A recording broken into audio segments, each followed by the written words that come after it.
Welcome back to the online classes. How students, I am going to start the new topic Rajya Sabha. आज हम start करेंगे राज्यसभा। जैसा कि आप सभी जानते हैं, हम पढ़ रहे हैं topic why do we need a parliament. हमको पार्लियामेंट की आवश्यकता क्यों पड़ती है।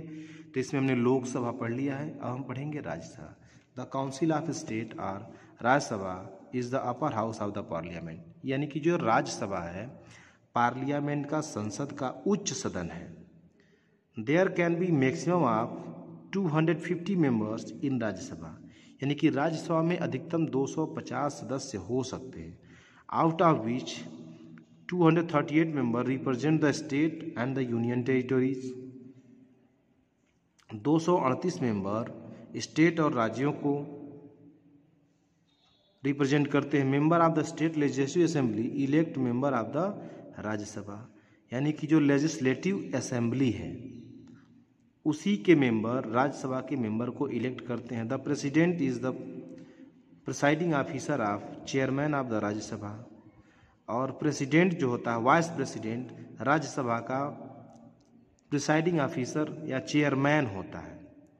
To become a member of Rajya Sabha a person must be citizen of India and must be at least 30 years old, यानी राज्यसभा का सदस्य होने के लिए एक व्यक्ति के लिए आवश्यक है कि वह भारत का नागरिक हो और उसकी उम्र कम से कम 30 साल हो।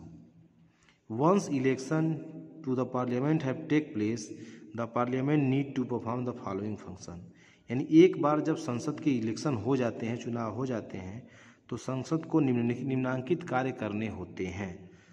सिलेक्शन ऑफ नेशनल गवर्नमेंट, जब संसद का चुनाव हो जाता है तो सबसे पहले नेशनल गवर्नमेंट का चुनाव किया जाता है।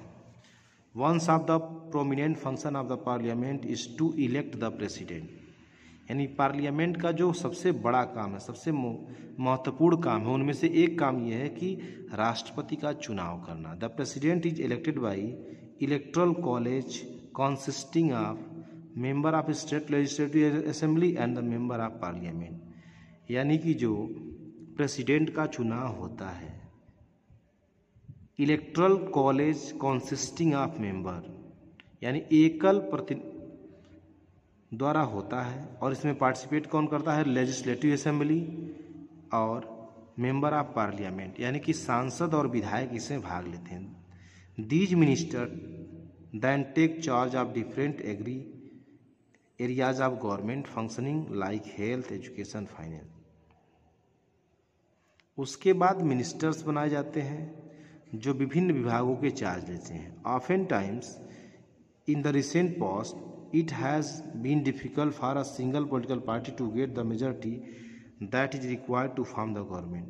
अगर कोई ऐसी सिंगल पार्टी है जो रिक्वायर्ड मेजॉरिटी नहीं पाती है, जितनी सीटें उसको चाहिए उतनी नहीं पाती है, they then join together with different political parties who are interested in similar concern to form what is known a coalition government.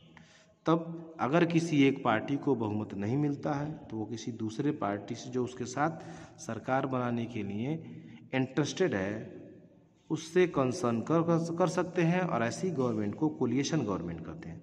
The cabinet ministers hold the highest rank and take important decision. जो cabinet minister होते हैं वो highest rank रखते हैं और important decision लेते हैं। They had different profit portfolios are department of the central government like finance and defence. वे महत्वपूर्ण विभागों की जिम्मेदारी लेते हैं, जैसे finance and defence. Minister of state and deputy minister have avoid by the decision made by the cabinet. Minister of state and deputy minister, यानी कि जो राज्यों के मिनिस्टर होते हैं और जो डिप्टी मिनिस्टर होते हैं, have to avoid by the decision made by the cabinet. जो कैबिनेट फैसला लेता है उसको लागू करते हैं। The Rajya Sabha plays an important role in reviving the law made by the Lok Sabha, यानी कि जो लोकसभा कानून बनाती है उसकी समीक्षा करने में महत्वपूर्ण भूमिका राज्यसभा की होती है। The member of the Rajya Sabha are elected by the elected members of the representative state assembly, और जो मेंबर ऑफ राज्यसभा होते हैं उनका चुनाव राज्य के चुने गए प्रतिनिधियों द्वारा होता है। Rajya Sabha functions primarily as the representative of the state of India in the parliament. Rajya Sabha function primarily as the representative of the state, और राज्यसभा इस तरह काम करती है कि वो रिप्रेजेंटेटिव है किसका, state of Indian in parliament. Rajya Sabha can also initiate legislator and bill in required to pass through the Rajya Sabha इन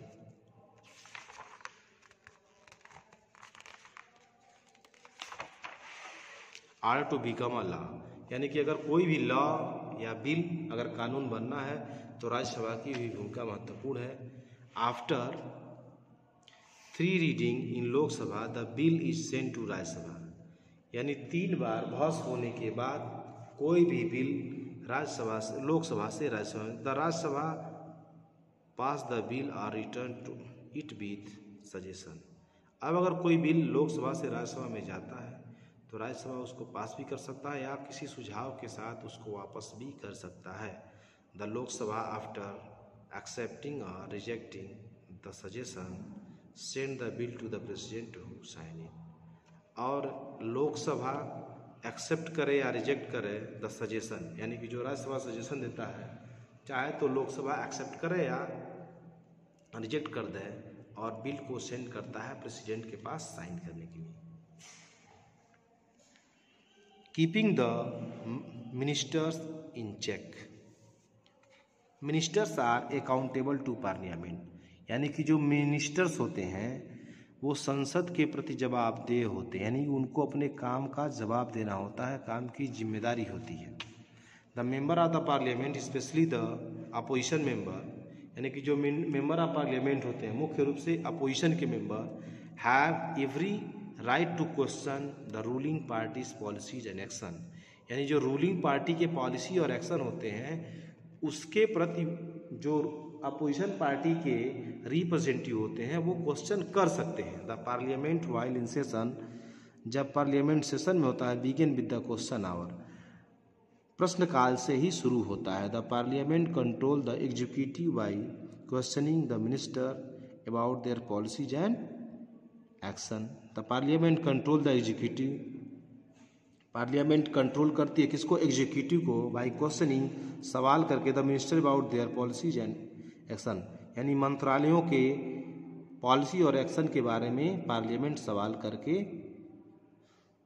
उनको कंट्रोल करती है। The minister are question by the member during question hour in both houses regarding to policies and programme of the government, यानी कि ministers को सवालों के जवाब देने होते हैं। Members seek information and point out the defect in the functioning of the government. If the minister fail to give satisfactory answer to the question, the lower house may pass a vote of no confidence against them. In that case, the minister has to resign, यानी कि अगर कोई भी minister संतोषजनक सवाल नहीं देता है तब उसको रिजाइन देना पड़ता है।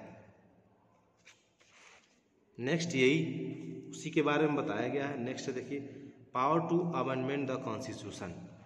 नेक्स्ट मेन टॉपिक है power to amendment the constitution.